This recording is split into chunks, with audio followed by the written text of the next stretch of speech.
Hi guys, it's me Cherry. For today's ganap nga pala is pupunta kami ng Little Baguio.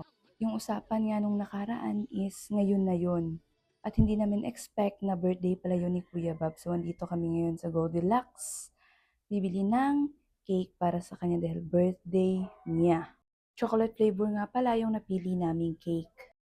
Gumawa nga rin pala kami ng spaghetti. At ayan na nga, hindi ko matiis, tinikman ko na agad. Hindi ko na nga na-videohan nung paakyat na kami. So ayan, nandito na ako ngayon sa Little Baguio.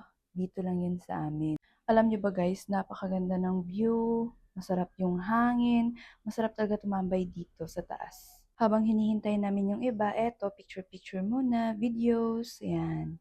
Napakaganda ng view.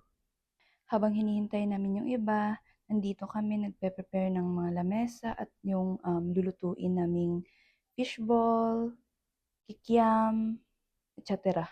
At ayan na nga guys, niluluto na nila. For sure, favorite nyo rin to guys.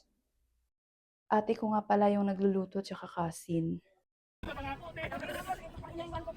Kami na ganun ginamos. Prepare na nga yung lamesa namin at kakantahan na lang namin ang birthday song si Kuya Bob. Wala nga pala dito yung magbe-birthday, nasa Canada. To you, happy birthday to you. Happy birthday, happy birthday. Happy birthday to you. Yay! Kainan time na pala guys. Ayan, at yung iba busog na. Wow, marunong. Very good, Smarty. Say hi. Very good.